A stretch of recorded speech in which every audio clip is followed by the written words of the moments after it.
दर्शना और आप देख रहे हैं खबर 100। आइए रुक करते हैं आज की खबरों की ओर, लेकिन उससे पहले एक नजर हेडलाइंस पर। केंद्र मंत्री रामविलास पासवान का निधन, महाकाल पुलिस को मिली बड़ी सफलता। जयवर्धन सिंह ने सिंधिया को ठहराया दोषी। शासकीय विधि महाविद्यालय का लोकार्पण संपन्न। लंबी बीमारी के बाद केंद्र मंत्री रामविलास पासवान की गुरुवार शाम निधन हो गया। उनके बेटे और एलजेपी के राष्ट्रीय अध्यक्ष चिराग पासवान ने इस बात की पुष्टि की। चिराग पासवान ने अपने ट्विटर में लिखा कि पापा, अब आप इस दुनिया में नहीं हैं, लेकिन मुझे पता है आप जहां कहीं भी हैं हमेशा मेरे साथ हैं। मिस यू पापा। उज्जैन पुलिस कप्तान मनोज कुमार के निर्देश पर चलाया जा रहा ऑपरेशन क्लीन अभियान के तहत उज्जैन पुलिस लगातार अपराधियों और अवैध गतिविधियों पर नजर बनाए हुए है। इसी के तहत Ujjain city additional SP Rupesh Dwivedi के आदेशानुसार और सीएसपी रजनीश कश्यप के मार्गदर्शन में महाकाल पुलिस की बड़ी कार्रवाई सामने आई है। आईपीएल सट्टेदारियों को 5 लाख के हिसाब सहित मोबाइल रजिस्टर और अन्य सामग्री जब्त की है। साथ ही 2 आरोपियों को गिरफ्तार किया है। जानकारी के अनुसार आरोपियों पर पहले भी कई प्रकरण दर्ज है।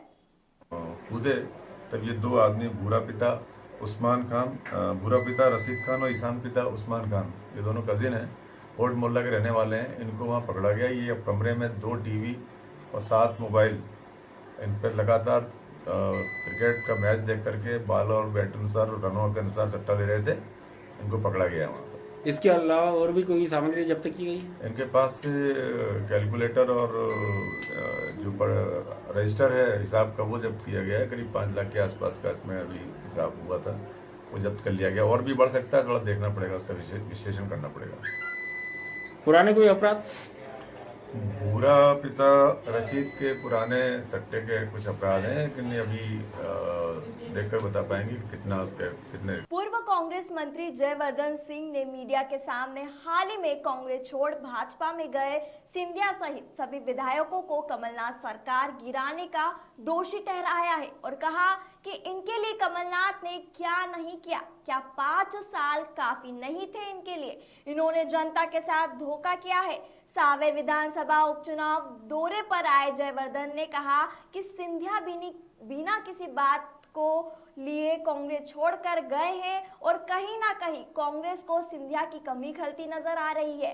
साथ ही सावेर से कांग्रेस प्रत्याशी प्रेमचंद गुड्डू के लिए कहा कि यहां से पहले भी विधायक रहे हैं प्रेमचंद गुड्डू और जनता को उनकी कमी खलती है। देखिए, किसी को कभी उम्मीद नहीं थी कि सिंधिया जी बिना किसी को बताए पार्टी छोड़ के चले जाएंगे।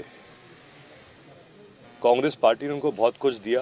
20 साल सांसद रहे, 5 साल केंद्र मंत्री रहे, लेकिन जिस दिन सिंधिया और उनके जो विधायक और मंत्रियों ने पद से इस्तीफा दिया, पार्टी से इस्तीफा दिया, हमने उस दिन ही तय कर लिया था कि आने वाले समय में चाहे वो सावेर हो, चाहे वो जो पूरा क्षेत्र ग्वालियर चंबल का हो, वहाँ पे पूरी ताकत के साथ हम काम करके जिन लोगों ने गद्दारी की है पार्टी के साथ तो की है, लेकिन जिस जनता ने इन लोगों को वोट दिया था, सबसे बड़ा धोखा जनता के साथ हुआ है।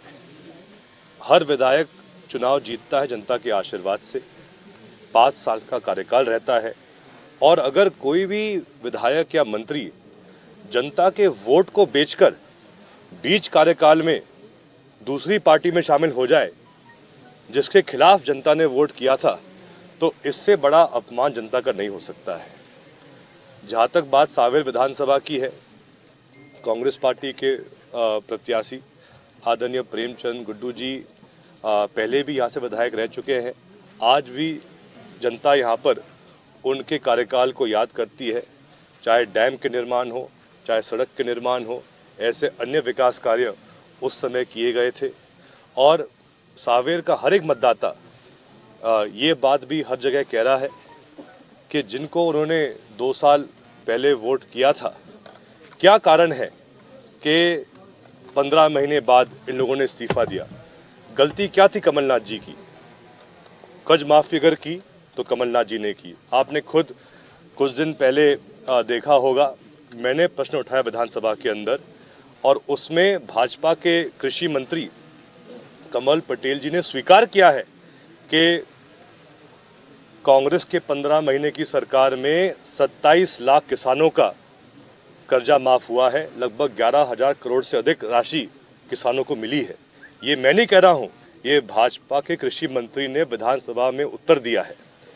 यही नहीं, क्या गलती ये थी कमलनाथ जी की कि बिजली के बिल उन्होंने 100 रुपये 100 यूनिट किए, गरीबों की पेंशन दोगुनी की, या फिर गौ माता के लिए जो गौशालाएं पूरे मध्य प्रदेश में खोली, क्या वो गलती कमलनाथ जी की थी?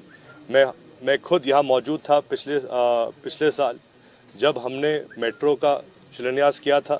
हमने उस दिन वादा किया था कि हम मेट्रो रेल भी सावेर तक पहुँचाएंगे RRTS के माध्यम से, रैपिड रेल के माध्यम से। लेकिन क्या ये भी तुलसी जी के लिए काफ़ी नहीं था, पर्याप्त नहीं था? और सबसे बड़ी बात तो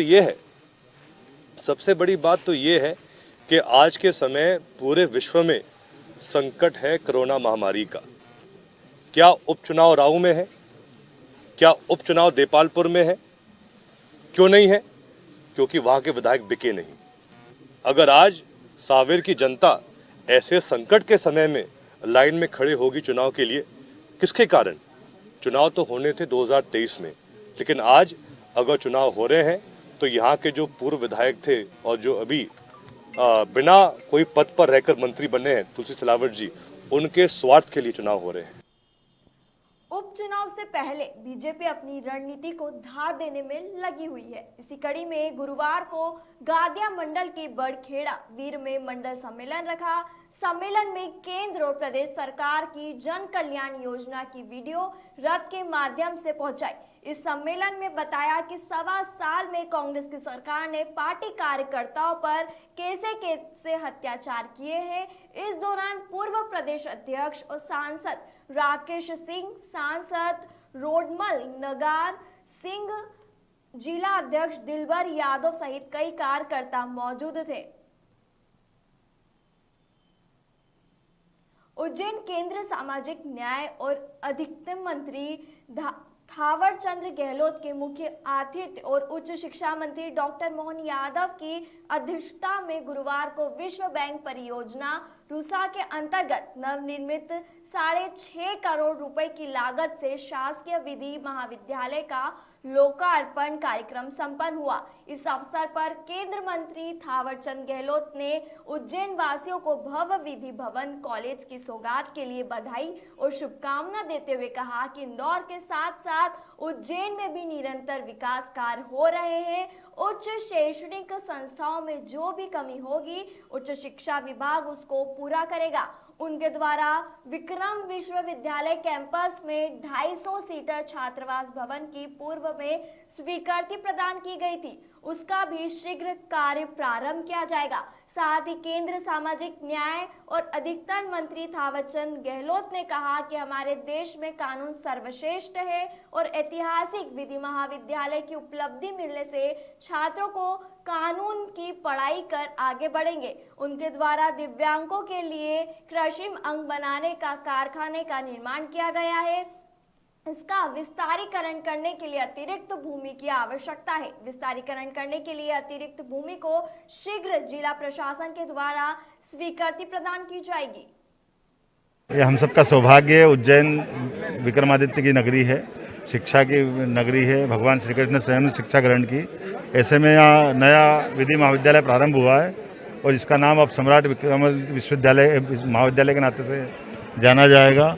मैं उम्मीद कर रहा हूँ कि आज के अलावा जो लगातार और अभी बहुत सारे संस्थान आने हैं, विक्रम विश्वविद्यालय के माध्यम से एक अवंतिका विश्वविद्यालय प्राइवेट स्तर पे आया है, 1-2 प्राइवेट यूनिवर्सिटियाँ और भी खुलने वाली है। अलग अलग प्रकार से उज्जैन की जो विशेषता है, खास करके यहाँ का सब प्रकार से अनुकूल वातावरण, शांत नगरी, अपराध मुक्त शहर, सभी प्रकार से कनेक्टिविटी के लिए बहुत सरल और बच्चों को पढ़ने के लिए सर्वाधिक मनोनुकूल है। ऐसे में इस महाविद्यालय के माध्यम से आज ही हमने यहाँ पर जो मौजूदा सीटें थी उसमें वृद्धि भी की है, LLM की सीटों में भी वृद्धि की है। आने वाले समय में ये राष्ट्रीय स्तर का विधि शैक्षणिक संस्थान बने, इस दिशा में भी हम प्रयास करेंगे। मैं अपनी ओर से बधाई देना चाहूँगा। उज्जैन के लिए निश्चित रूप से ये विधि महाविद्यालय की सौगात ऐतिहासिक है, स्मरणीय है, यादगार है। यहाँ विधि महाविद्यालय का भवन नहीं था, माधव महाविद्यालय के 2-3 कमरों में लगता था। इसकी महती आवश्यकता थी। इस महती आवश्यकता की पूर्ति मोहन यादव जी ने अथक प्रयास करके किया है। मैं सबको बहुत बधाई देता हूँ, शुभकामनाएं देता हूँ। सर राहुल गांधी कह रहे हैं नरेंद्र मोदी जी देश के यशस्वी प्रधानमंत्री है, कर्तव्यनिष्ठ और कठोर परिश्रम है। देश हित में उन्होंने ऐतिहासिक उपलब्धियां हासिल की है। जो कहते हैं वो करते हैं। अपडेट के लिए जुड़े रहे खबर 100 के साथ, जनता की बुलंद आवाज।